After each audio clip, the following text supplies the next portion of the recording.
136편 1절 26절 말씀입니다. 25절 말씀입니다.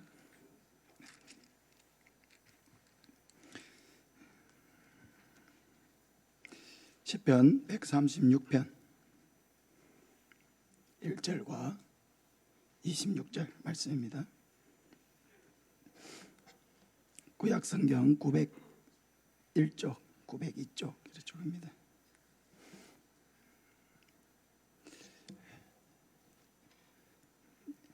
한 목소리로 같이 읽겠습니다. 여호와께 감사하라. 그는 선하시며 그 인자하심이 영원함이로다. 26절 하늘의 하나님께 감사하라. 그 인자하심이 영원함이로다. 아멘. 우리 찬송가 304장 찬송하겠습니다.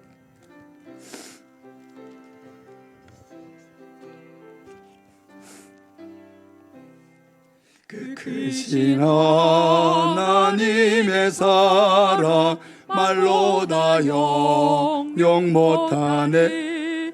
저 높고 높은 별을 넘어 이 낮고 낮은 땅 위에 죄범한 영혼 구하려 그 아들 보내사 화목제물 삼으시고 죄 용서하셨네. 하나님 그 신사랑을 측량 다 못하네. 영원히 변치 않는 사랑 성도여 찬양하세. 괴로운 시절 지나가고 땅 위에 영화세할 때 주 믿지 않던 영혼들은 큰 소리 외쳐 울어도 주 믿는 성도들에게 큰 사랑 베푸사 우리의 죄 사했으니 그네 잊을까. 하나님 크신 사랑을 측량 다 못하네. 영원히 변치 않는 사랑 성도여 찬양하세. 하늘을 두루마리 삼고 바다를 먹물 삼아도 한없는 하나님의 사랑 따기로 갈 수 없겠네. 하나님의 크신 사랑 그 어찌 닿았을까. 저 하늘 높이 쌓아도 채우지 못하리. 하나님 크신 사랑을 측량 다 못하네. 영원히 변치 않는 사랑 성도여 찬양. 하나님 크신 사랑은 하나님 크신 사랑을 측량 다 못하네. 영원히 변치 않는 사랑 성도여 찬양하세. 할렐루야. 아멘.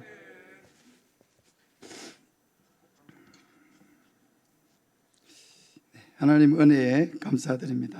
한 제목으로 말씀을 전하겠습니다. 오늘 우리가 읽었던 말씀에 여호와께 감사하라. 그는 선하시며 그 인자하심이 영원함이로다. 하늘의 하나님께 감사하라. 그 인자하심이 영원함이로다 했습니다. 우리가 하나님께 감사드려야 될 이유가 여기에 있죠. 하나님은 선하시고 그 인자하심이 영원하시기 때문입니다.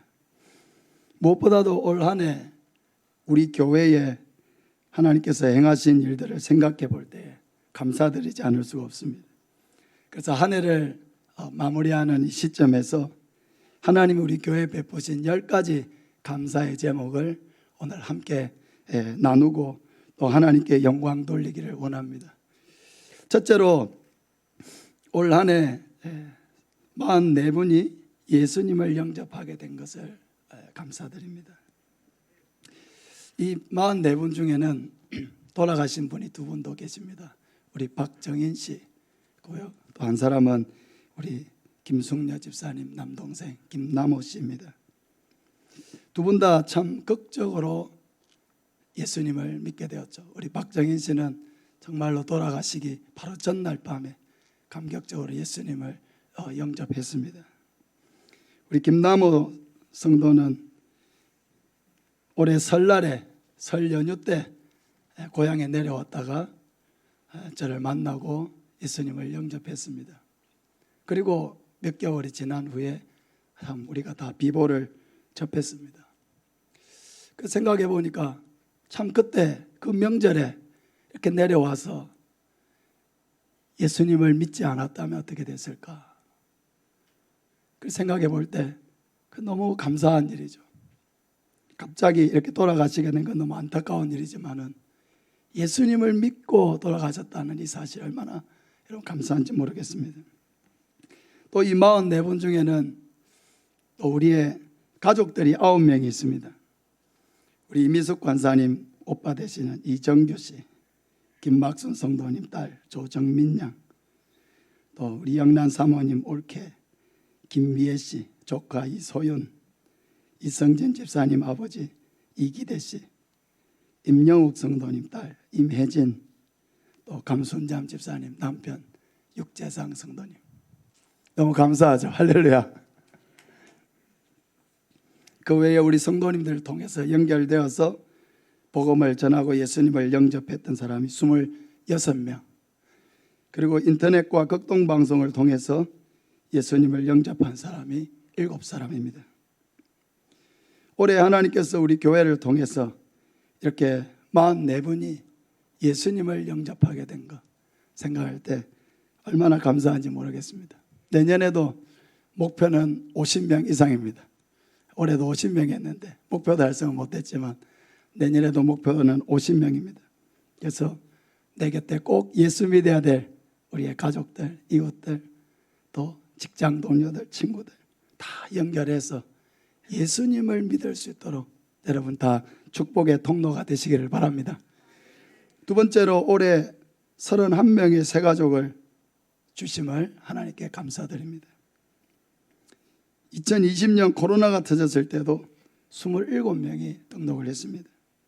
작년에 29명, 올해는 31명이 등록을 했습니다. 이 중에 20명 정도가 정착을 하고 꾸준히 예배를 참석하고 계십니다. 감사하게도 우리 교회에 오시는 새가족들은 90% 이상이 평생 처음 예수님을 믿는 분입니다. 너무 감사한 일입니다. 여러분, 한 사람이 예수님을 믿는다라고 하는 것은 그 인생이 변화되는 것이고 그가 살아가는 모든 삶의 터전이 변화되는 것을 의미합니다. 저는 목사로서 가장 목사의 사명을 감당하면서 가장 감사한 것은 한 영혼이 예수를 믿고 변화되어 가는 것을 날마다 관찰할 수 있는 은혜를 주신 것, 너무 감사해요. 엄마가 아이를 키우면 그 아이가 하루하루 달라지는 걸 보죠. 하루하루 아이가 성장하고 변해가고 커가는 것을 엄마는 느낍니다. 목회자도 마찬가지입니다. 한 사람이 예수님을 믿고 그 말씀을 받아 먹고 그 말씀이 그 안에 양식이 되어서 조금씩 하루하루 한 주 한 주 변화되어 가는 모습이 눈에 보이도록 그렇게 선명하게 보여집니다. 그런 모습을 볼 때 저는 더 확신하게 됩니다. 이 복음만이 한 영혼을 변화시키는 유일한 생명이구나. 이 복음 외에 어떤 것이 사람을 이렇게 변화시킬 수 있느냐. 그래서 너무나 복음을 전하는 일들이 귀하고 이 복음이 한 사람을 변화시켜가는 모습을 보는 것이 너무나 귀한 것입니다. 사랑하는 여러분, 주변에 예수님을 믿어야 할 분들이 있다면 그분들을 마음으로 놓지 말고 항상 기도하시길 바랍니다. 때가 되면 다 열매가 되는 줄로 믿습니다. 세 번째로 올해 두 번의 초청주의를 은혜 가운데 잘 마치게 된 것을 감사드립니다. 올해도 작년과 마찬가지로 두 번의 초청주의를 가졌습니다. 제7회 가족 이웃 초청주의를 5월 23일에 했습니다. 그럼 그때 몇 명이 왔죠? 231명이 왔습니다. 할렐루야. 거기서 초청주의를 하고 그때 제일 전도를 많이 한 분은 43명을 전도했습니다. 10명 이상 전도했던 분들이 8분이었습니다. 이 초청주의를 통해서 10사람이 예수님을 믿게 되었습니다. 그 중에 8분이 이번에 학습을 받게 됩니다. 할렐루야. 그리고 제8회 가족 이웃 초청주일이 10월 2일 날이 있었습니다. 154명이 참석했고 약 7명 정도가 예수님을 믿게 되었습니다. 그러면 어떤 분은 1년에 한 번만 하면 안 되겠습니까? 그렇게 얘기하시는 분도 있어요. 적자는 부담이 되죠. 저도 부담이 있습니다. 근데 제가 꼭 힘이 들어도 2번을 하려고 애를 쓰고 있습니다. 제 목표는 초청주의를 하지 않는 교회가 되는 것입니다. 초청주의를 3번, 4번 하는 교회가 되는 것이 아니고 초청주의를 안 하는 교회가 되는 것이 제 목표입니다. 초청주의를 안 하는 교회가 되려면 어떻게 돼야 되느냐? 초청주의를 안 해도 1년에 50명 정도는 우리 각자가 다 개인적으로 전도를 해서 등록을 할 수 있으면 초청주의를 안 해도 된다고 생각해요. 그런 교회를 함께 만들어 가기를 바랍니다. 근데 지금은 아직까지 우리도 전도의 전문성을 아직 많이 갖고 있지는 않습니다. 나름대로 전도를 하고 있지만은 아직 지속성도 많이 부족합니다. 초청주일이라고 있어야 그 초청주일이 있으니까 그래도 옆에 사람들 한번 와보라고 하고 가족들에게도 한번 권면하고 초청주일을 계기로 또 기도도 하고 그렇게 해서 그 초청주일이 하나의 동기부여가 돼가지고 우리도 좀 전도하는데 힘을 내고 또 우리가 힘을 내면서 우리 주변에 있는 사람들도 구원받을 수 있는 그런 축복의 통로들이 열리는 것을 저는 많이 보았습니다. 그럼 우리 교회에 세가적으로 등록하는 분들 90% 이상이 다 초청주의를 통해서 등록하는 것입니다. 초청주의를 앞두고 전에, 초청주의를 끝나고 뒤에 다 그렇게 예수님을 영접하고 신앙생활을 시작합니다. 사랑하는 여러분, 그래서 이 초청주일이 참으로 귀하다는 것입니다. 이 초청주일이 말 그대로 천국잔치라는 것입니다. 이 초청주일을 통해서 그냥 들어도 듣지 못하고 자기 자리로 돌아가 버리는 사람이 대부분이지만은 그러나 그 와중에는 초청주일을 통해서 예수님을 믿고 초청주일을 통해서 결단을 내리고 하는 것들을 보게 되는 것입니다. 사랑하는 여러분, 내년에도 초청주일을 2번은 꼭 하려고 합니다. 근데 내년에는 조금 변화를 줄 것입니다. 연세 드신 분들 초대하는 초청주일을 하고 또 젊은 분들을 초대하는 초청주일을 좀 따로 해서 그렇게 조금 변화를 좀 주려고 합니다. 근데 내년에는 여러분도 목표를 좀 가져야 합니다. 초청주일 그날 많이 데려오는데 그날 많이 데려오는 것도 초점을 맞추고 열심히 해야 되겠지만은 여러분의 마음속에는 기도가 있어야 돼요. 사모함이 있어야 돼요. 어떤 사모함이냐? 열매 맺는 전도자가 되게 해달라고 기도하시길 바랍니다. 열매를 맺는 게 중요해요. 농사를 짓는 사람도 수확을 해야 기쁨이 있고 복음을 전하는 사람도 열매를 맺어야 기쁨이 있는 거예요. 그래서 마음속으로 기도할 때 하나님, 나도 열매 맺는 전도자가 되게 하여 주시옵소서. 풍성한 열매를 맺는 전도자가 되게 하여 주시옵소서.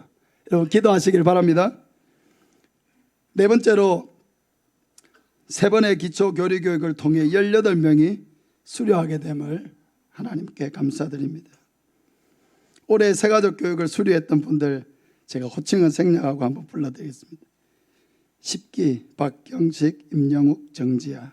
11기 김옥점, 오은순, 진건, 정희진, 이관열, 조정선, 김구자.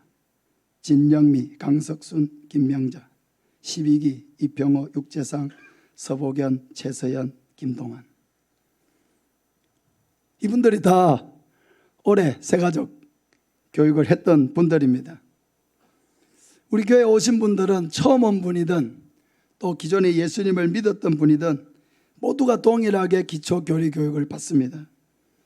왜냐하면 제가 수백 명 교육을 해본 결과 처음 믿는 분이든 또 기존에 신앙을 가졌던 분이든 모두에게 이 교육이 유익하다는 것을 저는 발견했습니다. 그래서 기초교육을 받으면은 교육받는 분들과 우선 친해지게 되고 또 교육을 통해서 자신의 신앙을 점검하게 되고 믿음이 부족한 사람은 믿음의 확신을 가지게 되고 또 기존에 신앙생활을 했어도 첫사랑을 잃어버린 사람은 이 교육을 통해서 다시 첫사랑을 회복해야 되겠다는 그런 간절한 열망을 갖게 되는 것입니다. 그래서 기존에 신앙생활을 하셨던 분들조차도 기초교육을 하고 나면은 다 자신에게 굉장히 큰 은혜가 되고 유익이 되었다고 고백하는 것을 많이 듣게 되었습니다. 여러분, 우리 교회가 기초교리 교육을 계속 1년 동안 이렇게 해왔다는 것은 무엇을 의미합니까? 하나님께서 우리에게 새가족을 주셨기 때문에 이 교육을 우리가 할 수 있었던 것이죠. 이 교육을 할 수 있었다는 것은, 새가족이 왔다는 것은 그 전에 또 복음을 전했기 때문에 새가족이 온 것입니다. 여러분은 살아있는 교회 여러분도 원하시죠? 역동적인 교회 여러분도 원하시죠? 그런 교회를 우리가 함께 세워나가기를 원하지 않습니까? 살아있는 교회가 무엇이고 역동하는 교회가 무엇입니까? 그것은 계속해서 새 생명이 탄생하는 교회입니다. 할렐루야. 계속해서 복음을 전하고 계속해서 복음이 믿지 않는 자들에게로 퍼져가고 이 예수님의 생명을 받아들여서 주 안에서 새로운 생명들이 태어나고 그들이 구원의 확신을 얻고 교회의 일꾼이 되고 하나님 나라의 확장을 위해서 힘쓰는 그런 귀한 인물들로 성장해 가는 것, 계속해서 이 일들이 반복해 가는 것, 그게 바로 살아있는 교회이고 역동하는 교회입니다. 내년에도 3번 이상 기초교리 교육을 할 수 있도록 기도해 주시기 바랍니다. 우리 모두가 계속해서 영혼 구원에 힘쓰는 교회가 되기를 소망합니다. 다섯째로 5년 연속 10번 연속 학습 세례식을 가지게 된 것을 감사드립니다. 여러분, 학습 세례를 교회에서 준다라고 하는 것은 교회의 열매이고 하나님께서 계속해서 우리 교회를 통해서 영혼을 구원해 주신다는 구체적인 증거입니다. 여러분, 세례라고 하는 것은 한 영혼이 예수님을 믿고 하나님의 자녀가 된 것을 공적으로 선포하고 교회에 받아들이는 예식입니다. 세례를 받으면 기존 모든 교인들과 동일한 권리를 가집니다. 성찬 참여권을 가지고요, 공동의회 또 참여권을 가지고 투표권을 가집니다. 또 영적으로 보호받을 수 있는 그런 권리를 가집니다. 세례를 받는다는 것은 모든 기존의 성도들과 동일한 교인으로서의 권리와 의무를 가진 한 성도가 되는 것입니다. 그래서 이 날은 정말로 기쁘고 감사한 날이라는 것입니다.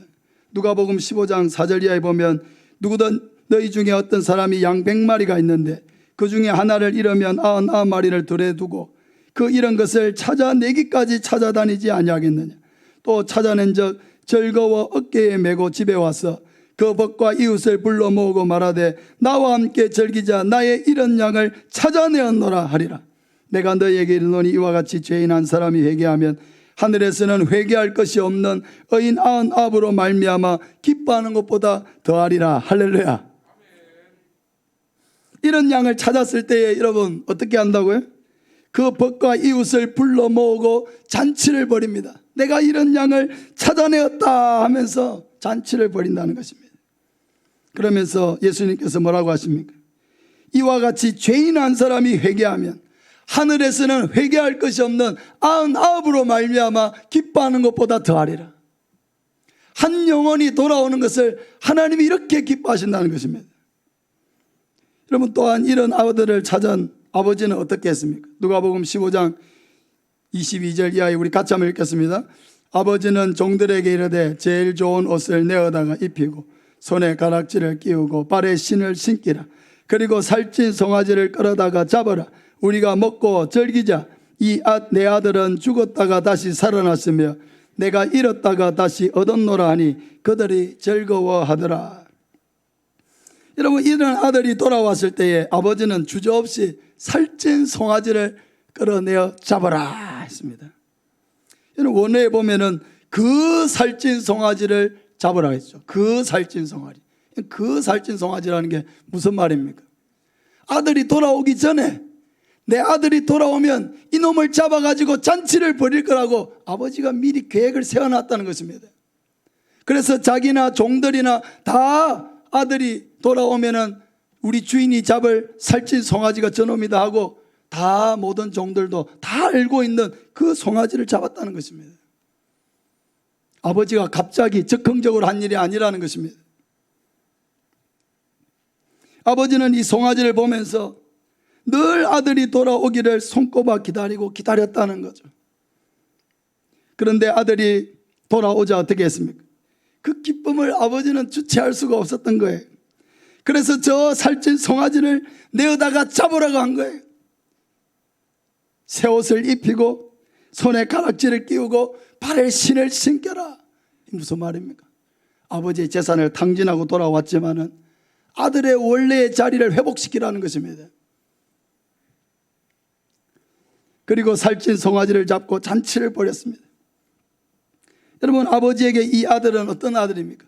잃어버렸다가 다시 찾은 아들이고 죽었다가 다시 살아난 것과 같은 그런 아들이라는 것입니다. 사랑하는 여러분, 한 영혼이 하나님께 돌아오는 것이 이렇게 기쁜 것입니다. 그래서 우리 교회도 이제 성경에 있는 대로 이제부터는 학습 세례식이 있는 날마다 잔치를 벌이려고 합니다. 할렐루야.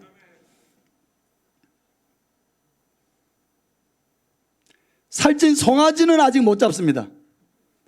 살찐 돼지를 잡으려고 합니다.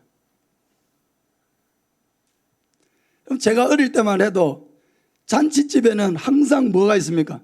돼지를 잡는 풍경이 있죠. 제가 어릴 때도 항상 뭐 어느 집에 칠순이다, 어느 집에 결혼식을 한다, 뭐 잔치다 이러면은 항상 그 집에는 뭐부터 합니까? 돼지를 잡는 거예요. 큰 가마솥들 걸고 한쪽에서는 장정들 몇 사람이 돼지를 묶어놓고 돼지를 잡는 거예요. 그러다가 어떨 때는 뭐 돼지 목을 땄는데도 이놈이 일어나가지고 막 도망갈 때도 있어요. 여러분, 잔치를 벌인다라고 할 때 우리 생각에 잔치집의 가장 흔한 풍경은 뭐예요? 돼지를 잡고 있는 풍경이었어요. 저는 그런 생각을 가지고 우리 교회가 학습 세례를 하고 한 영혼이 하나님 앞으로 온전히 돌아와서 하나님의 자녀가 되었을 때 이런 예식뿐만 아니라 온 성도들이 하나님이 베푸신 잔치를 통해서 이 기쁨을 함께 누리기를 원합니다. 하나님이 한 영혼에 돌아온 것을 얼마나 기뻐하시는지를 우리가 실제로 잔치를 해보면서 그 기쁨을 함께 나누자는 것입니다.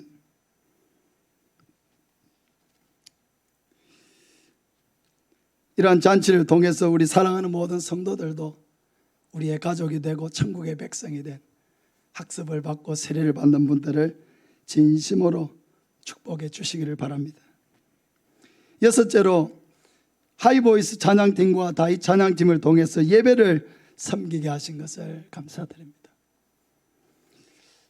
우리 하이보이스 찬양팀은 올 3월에 출범을 했습니다.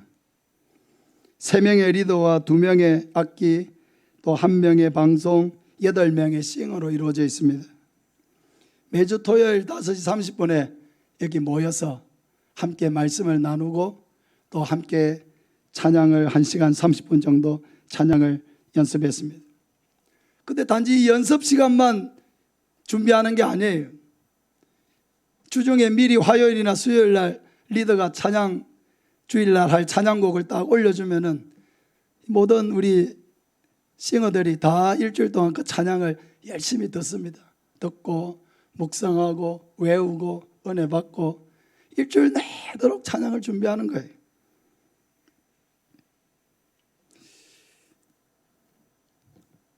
우리 찬양팀이 있으니까 여러분 얼마나 좋습니까?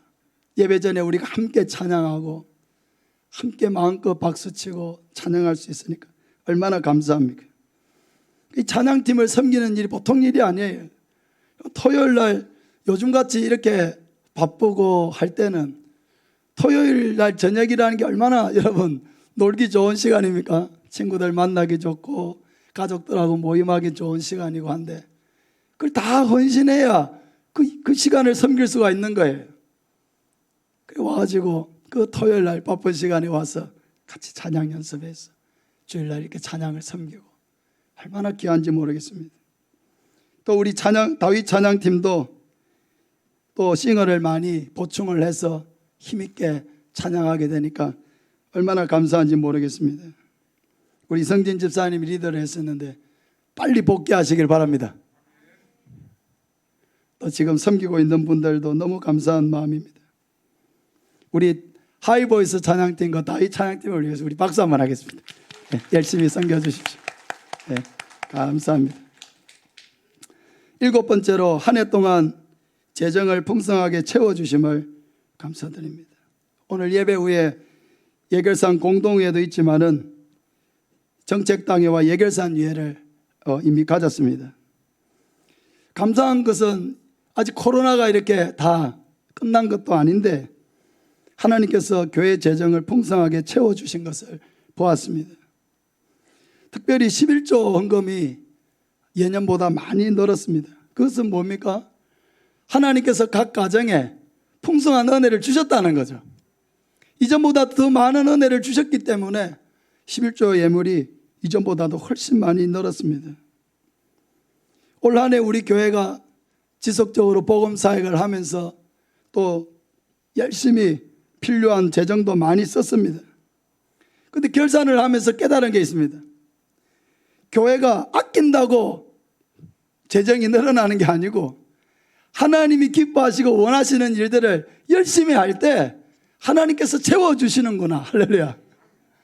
하나님이 기뻐하시는 일들을 열심히 해 나가니까 하나님께서 오히려 더 각 가정에 복을 주시고 그렇게 해서 교회가 하나님이 기뻐하시는 일들을 풍성하게 계속해서 해 나갈 수 있도록 이렇게 역사해 주신다는 것을 재정을 정리하면서 체험하게 되었습니다. 우리 성도님들이 다 한 마음으로 또 하나님 나라와 교회를 위해서 헌신해 주신 것 진심으로 감사드립니다. 빌립보 4장 19절에 나의 하나님이 그리스도 예수 안에서 영광 가운데 그 풍성한 대로 너희 모든 쓸 것을 채우시리라. 할렐루야.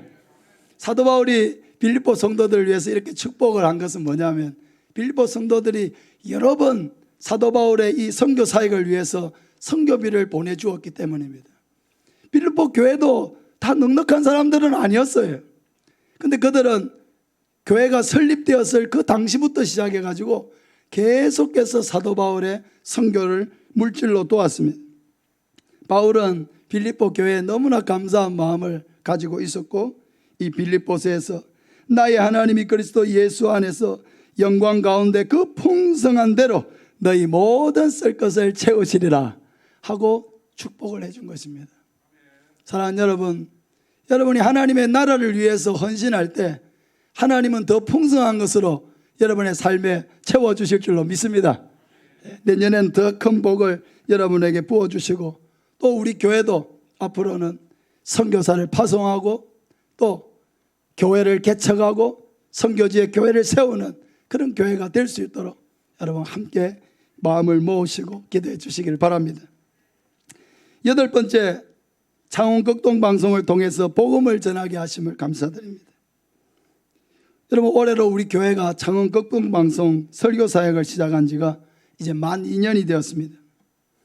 2020년 12월에 시원방송을 이렇게 시작을 했고 작년 1월 첫 주부터 이제 방송이 나가기 시작했습니다. 매주 화요일 오후 4시부터 4시 30분까지 설교 방송이 나가고 있습니다. 극동방송 설교사역을 시작하게 된 이유는 코로나 때문이었습니다. 코로나가 시작되면서 2020년도에 전도의 문이 닫혀버렸죠. 우리는 나가서 전도하고 싶어도 전도할 수가 없었습니다. 그래서 하나님 앞에 기도했습니다. 하나님, 코로나 중에도 전도할 수 있는 방법이 없겠습니까? 전도하고 싶습니다. 코로나 중에도 전도하고 싶습니다. 그런 기도를 하는 중에 하나님께서 창원 극동방송 진주지국의 본부장님을 이렇게 연결해 주셨습니다. 그렇게 해서 그래도 막상 제가 이 설교가 이 방송에 나갈 만큼 될까 걱정도 했어요. 그래가지고 설교 몇 편을 본부장님께 보내드리고 한번 들어보시고 좀 판단을 해달라고 했더니 설교가 너무 은혜스럽다고 하면서 충분히 방송에 나가서도 되겠다고 그러시더라고요. 그래서 제가 소심한데 또 그 말씀에 용기를 좀 얻어가지고 그렇게 해서 극동방송 설교가 매주일 나가고 있습니다. 이 스마트폰에 극동방송 앱을 깔면은 그 앱에 이제 창원 극동방송이라 지정만 하면은 전국 어디서나 깨끗한 음질로 스마트폰으로도 다 들을 수가 있습니다. 어떤 상황 속에서도 방법이 있다는 것을 알게 됐어요. 어떤 상황 속에서도 복음 전하기를 원하면은 하나님께서 길을 열어주시고 방법을 주시는구나 하는 것을 알게 되었습니다. 방송 설교가 나간 후에 의외로 많은 목사님들을 통해서 설교를 잘 들었고 은혜 받았다는 격려를 많이 받았습니다. 마산에 사시는 어떤 권사님이 우리 지역 요양원에 아버님이 계셔서 그 방송 설교를 듣고 참 전도 많이 하시는 목사님이구나 이러면서 우리 아버지에게 복음을 좀 전해줄 수 있겠습니까? 아버지 연세가 벌써 90이 넘었는데 그래 아직 의사소통이 되십니까? 예, 의사소통이 됩니다. 그 요양원에 갔는데 코로나 기간이니까 면회가 이렇게 제대로 안 되잖아요. 유리로 막아놓고 마이크를 해가지고 하고 시간도 5분 안에 맞추라 하고 5분 평생 처음 만나서 복음을 전하는데 5분 만에 전해야 돼요. 어떻게 전해야 됩니까 여러분? 그래도 그 와중에 하나님 앞에 기도하고 요한복음 3장 16절을 같이 읽고 짧게 복음을 전하고 아버님 저를 따라서 함께 기도할 수 있겠습니까? 하니까 이 아버님이 평생 불교인데 그 기도를 따라 하시는 거예요. 아주 그 열악한 환경에서도 복음을 전하고 그분이 예수님을 믿게 되었습니다. 그리고 또 그 이후에 한 2달 정도 있다가 또 한 번 더 가서 다시 한번 복음을 전했습니다. 사랑하는 여러분, 방송 설교가 나가니까 우리 교회를 통해서 코로나 중에도 저렇게 전도를 열심히 하는 교회가 있구나. 코로나 중에도 새 가족이 계속 찾아오고 코로나 중에도 부흥하는 교회가 있구나 하는 그 이야기를 설교를 통해서 듣고 많은 분들이 도전을 받았습니다. 그래서 전도를 쉬고 있던 사람들이 다시 전도를 시작하게 되고 초청주의를 안 하던 교회들이 다시 초청주의를 다시 하게 되는 그런 계기가 되었습니다. 또 방송 설교 말고 1분 설교라고 하는 걸 녹화를 하게 됐어요. 1분 설교. 1분 동안 하려면은 A4 용지 한 반 장 정도 내는 내용인데 거기에 이제 짧은 메시지를 담아서 전하는 겁니다. 그걸 녹화하고 이제 왔는데 저는 이게 경남 안에서만 나가는 줄 알았는데 전국으로 나간 것 같아요. 그래가지고 서울에 있는 대학 동기가 아침에 출근하다가 전화가 왔어요. 20년 이상 통화를 안 했던 친구예요. 전화가 왔어요. 그 이상하게 허스키한 목소리가 어디서 많이 듣던 목소리인데 하고 있는데 마지막에 고성 하이교회 김동현 목사라는 얘기를 듣고 깜짝 놀랐다는 거예요. 그래가지고 너무 반갑다면서 전화가 왔습니다. 얼마 전에 창원 극동방송 전도 생방송이 있어서 방송 중에 복음을 전하는 일이 있었는데 그 방송 중에 연결된 2사람에게 예수님을 전하고 같이 영접기도를 하였습니다. 내년에도 이렇게 극동방송 이 전도 생방송이 전반기에 한 번 있고 후반기에 한 번 있습니다. 이게 참 좋아요. 이 방송을 통해서 연결이 되면 이 라디오에 나오지 않더라도 전화로 이렇게 연결만 되면은 전도할 수 있는 많은 전도자들이 있습니다. 그래서 그 전도자들에게 연결해서 복음을 전하고 같이 영접 기도를 할 수 있도록 그렇게 도와주도록 다 되어 있습니다. 전도 용사들이 많이 있어요. 예, 그래서 전도 생방송을 할 때 아침부터 오후까지 이렇게 계속 이어지는데 그 시간 동안에 우리 성도들도 우리 전도 생방송에 연결을 해가지고 또 우리의 가족들과 이웃들이 예수님을 믿을 수 있는 기회를 줄 수 있으면 좋겠다 하는 생각을 했습니다. 방송 설교를 하면서 정말 놀라게 되는 게 방송의 파급력이에요. 정말로 많은 사람들이 방송을 듣고 있다는 것에 놀랍니다. 그래서 저는 항상 기도합니다. 하나님, 이 극동방송 설교를 통해서 낙심된 자들이 힘을 얻고 하나님을 떠난 자들이, 교회를 떠난 자들이 다시 돌아오고 예수님을 믿지 않는 자들은 예수님을 믿고 구원을 받는 역사가 일어나게 하여 주시옵소서. 하나님 앞에 이렇게 간절하게 기도합니다. 그래서 방송 설교 사역은 우리 성도님들의 헌금을 모아서 매월 이렇게 보내면서 이렇게 하는데 내년에도 계속 이 방송 사역이 이루어질 수 있도록 여러분 십시일반 마음을 모아주시길 바랍니다. 이제 두 가지 감사가 남았습니다. 9번째는 교회 버스를 계약하게 됨을 감사드립니다. 저는 이미 3년 전부터 제 책상 앞에 25인승 버스 사진을 딱 붙여놓고 기도해 오고 있었습니다. 하나님, 우리 교회도 언젠가는 25인승 버스로 성도들을 태워오는 교회가 되게 해주십시오. 열심히 전도는 하고 있었지만은 그때 당시로서는 봉고차 한 대로도 충분했습니다. 그러니까 지금은 달라졌어요. 지금은 봉고차 한 대로 15인승 한 대로 다 데려오기가 어려워요. 두 대가 가야 될 상황이에요. 그러니까 25인승 버스가 한 대 있으면 성도님들도 태워오기가 좋고 주일학교 행사를 하거나 학신 행사를 하거나 또 여전도회나 남전도회나 교회 행사를 할 때 우리가 굳이 이렇게 버스를 대절하지 않고도 쓸 수가 있으니까 여러분 얼마나 좋습니까? 11월 30일 날 교회 버스를 계약을 했습니다. 2월 말경에 버스가 나오리라고 지금 기대하고 있는데 가능하다면은 안나 결혼식에 맞춰서 나오기를 기대하고 있습니다. 안나 결혼식이 2월 18일입니다. 그 전에 나오면 버스 한 대 안 내도 되니까 더 감사한 일이죠. 우리 교회가 25인승 버스를 구입하게 된 것은 한 단계 더 도약했다는 의미가 있습니다. 앞으로 몇 년 후에 45인승 버스를 계약하는 교회가 되기를 바랍니다. 그런 은혜가 우리에게 있기를 소망합니다. 마지막으로 우리 교회가 한마음 한뜻이 되어서 모든 사역을 동력하게 하시고 평안 가운데 한 해를 보내게 하심을 감사드립니다. 저는 항상 교회에서 가장 중요한 것은 평안과 화목이라고 생각합니다.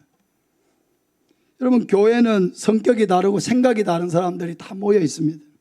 그러나 그 와중에도 화목을 유지하는 것은 대단히 중요한 거예요. 핵심적인 거예요. 화목해야 전도도 되는 거예요. 화목해야 소풍도 가고 체육대회도 하고 봉사의 일도 감당하고 예배도 기쁨으로 드릴 수가 있습니다. 교회가 화목하지 않으면요, 예배 와도 마음이 불안하고 예배를 드리고 집으로 가도 마음이 불안한 거예요. 교회가 평안하지 않으면 성도들이 고통을 당합니다. 그래서 목사의 가장 중요한 일은 교회의 화목을 유지해 나가는 일이에요. 모든 중직자들이 가장 중요하게 여겨야 될 것은 뭐냐? 교회의 화목을 도모하는 일에 최선을 다해야 한다는 거예요. 일을 열심히 하는 것보다 더 중요한 것은 화목을 깨뜨리지 않는 거예요. 화목해야 모든 일이 가능한 것입니다. 대통령의 가장 큰 임무는 뭡니까? 나라가 전쟁이 나지 않도록 외교와 국방을 관리하는 거예요. 전쟁이 나지 않으면 나라는 다 돌아가게 돼 있습니다. 전쟁이 나면요, 모든 게 끝장나는 거예요. 지금 러시아와 우크라이나가 전쟁 중에 있습니다. 우크라이나 국민들이 어떻게 지내고 있습니까? 이제 생활이 없어요. 직장이 없어요. 가정이 없어요. 도망가기 바쁩니다. 나라가 완전히 마비되어 버렸습니다. 너무 많은 사람들이 죽었습니다. 저 땅을 위해서 여러분 기도하시길 바랍니다. 전쟁이 그러나 일어나지 않으면 나라는 어떻게든 다 돌아가게 되어 있습니다. 교회도 마찬가지예요. 교회 안에서 전쟁이 있으면 안 돼요. 나와 성격이 다르고 생각이 달라도 화목을 도모해야 합니다. 말 한마디, 생각 하나, 행동 하나하나가 화목을 위해서 하는 거냐, 화목을 깨뜨리기 위해서 하는 거냐, 자기를 항상 돌아보세요. 화목을 깨뜨리는 것은 하나님을 대적하는 거예요. 화목을 도모하는 일은 하나님과 동력하는 거예요. 사랑하는 여러분, 화목을 도모하는 성도들이 되시길 바랍니다. 여호와께 감사하라. 그는 선하시며 그 인자하심이 영원함이로다 했습니다. 하나님은 너무나 감사한 분이시고 우리에게 너무나 많은 은혜를 베푸신 하나님이십니다. 2023년도도 하나님을 기대하시기를 바랍니다. 하나님 우리를 향해서 놀라운 은혜와 계획을 예비하고 계십니다. 그 하나님을 기쁘시게 하고 영광 돌리고 또 하나님의 은혜에 또 많은 감사를 돌려드리는 저와 여러분 되시기를 예수님의 이름으로 축복합니다. 아멘.